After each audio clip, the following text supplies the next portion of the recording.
Hey guys, someone asked me yesterday on my Facebook how I made my altered domino pieces. So I thought I would, I'll share a couple that I made yesterday with you. I made this one. I won't be able to see it. No, there, maybe. Don't mind my nails, they look really bad right now. Let me turn the big light on.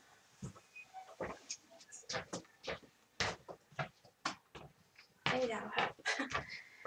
Either got really crappy lighting or really crappy lighting. Sorry.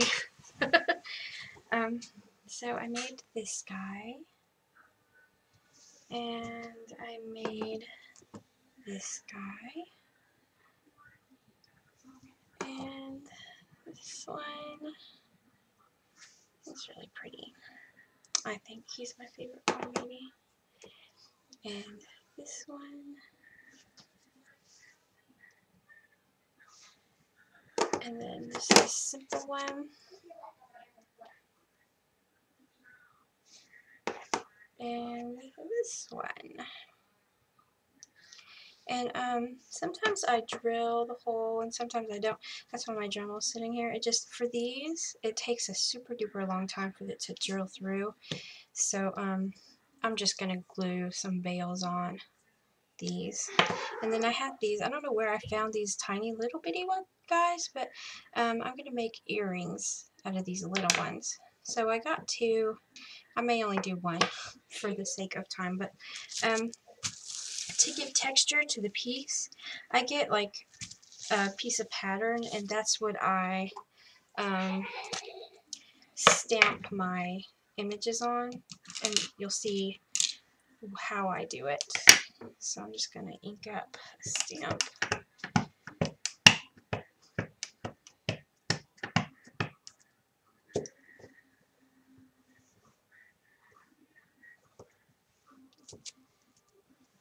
Alright, there is that.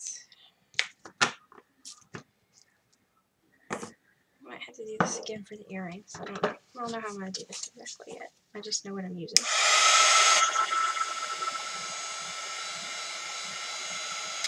Alright, so we have those. I'm going to save on time, just cut this little square out. Usually I'll do one image and leave a bunch of the pattern around it, and then that way I can just rip. But we'll do, I mean, this is fine too.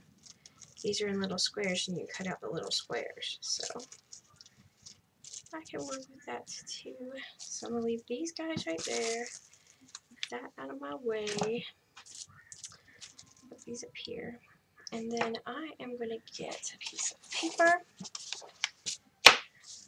and you're going to need one of these guys, and I just cut my own felt and put on these because I am cheap.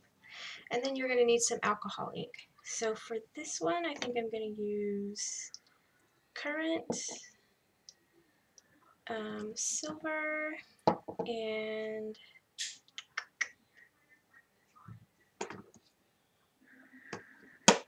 maybe lettuce. So you're going to get your tops off first.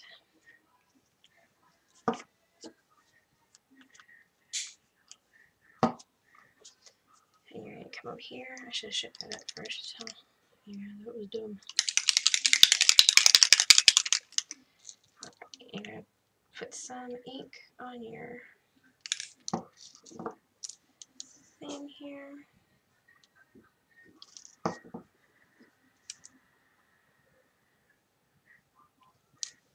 And then you're going to take some blending solution and just give it 3 drops.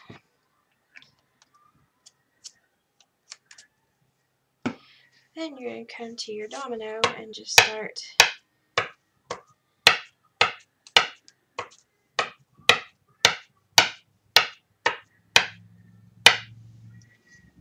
I like those. I think that's pretty. And you're going to get inky. So if you like being clean, put on some gloves or something.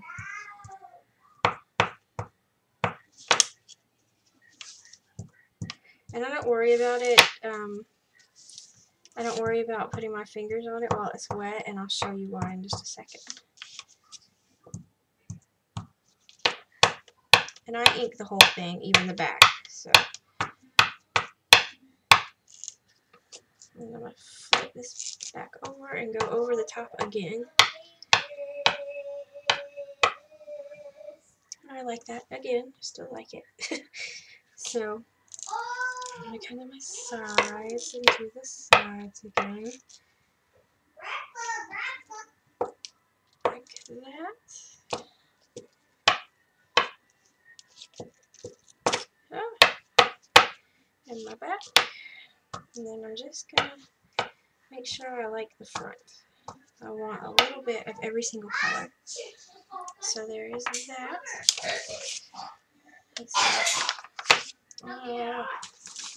Make sure I put that in.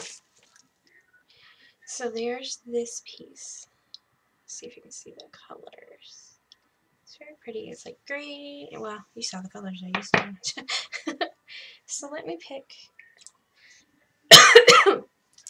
We'll do it another color for the other pendant so that you can get an idea. So for the next one, I'm going to use stream, eggplant, and gold.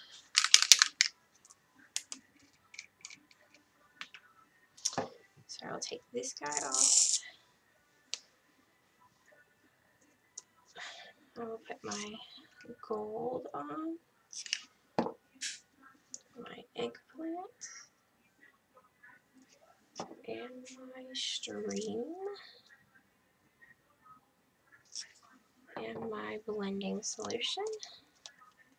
And I put mine in like a tight pattern, but you don't have to do that. It'll, you know, however you do it will leave a different. But I leave mine close together, that way, to me, it kind of gives me a little bit more control over the color. But if you do it far apart, like you can do it all in one color, and then you just do it after you've done it a while, just do it the way it works for you. It works differently for everybody.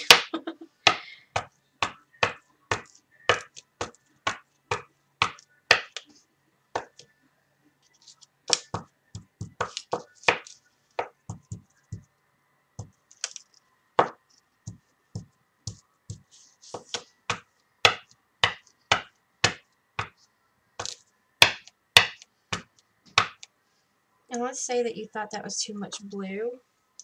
You could come in and like put a drop, just a tiny little drop, and see how having that blending solution will kind of make it. Now if you didn't think it was blending enough, you could just come in with another drop of that and it'll disperse. So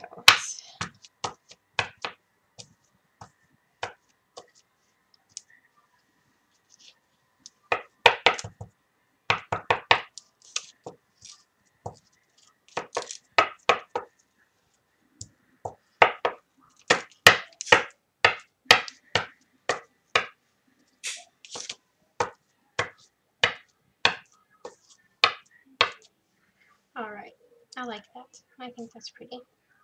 So I'm going to leave this one. Let me dry it a little bit. And this is alcohol ink, so it dries pretty fast anyway, but I kind of like to help things along because I'm impatient. So I'm going to take this one off. Let's see which one. I like the purple and the green one. So I'm going to put this one back on. And that's what I'm going to do, the two pieces that I'm going to make into earrings with. So I'm going to try to put them in the same spot they were.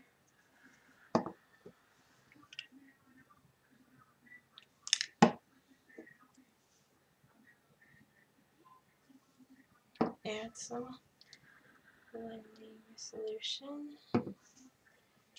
And I'm just going to come in and do the same thing to these guys. And it'll be a lot shorter because they're very tiny.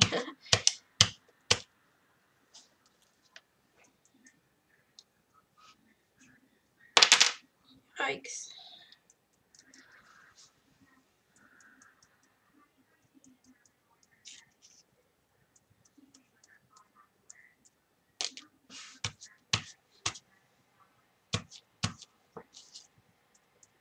And depending on how many times you come back and go over, if you let it dry and then come back and let it dry and come back, will give you a darker, more intense color payoff.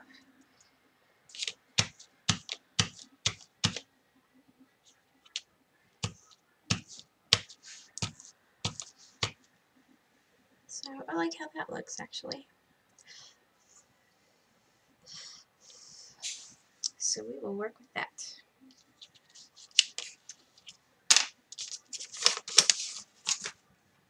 So we'll put this blue one aside for another project.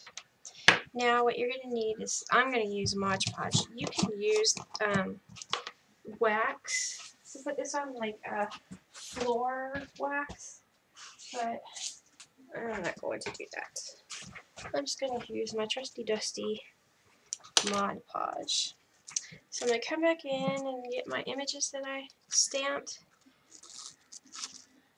and cut them out roughly, because that's how I roll. And I remember that I need to leave two, well, I'm not going to leave any images.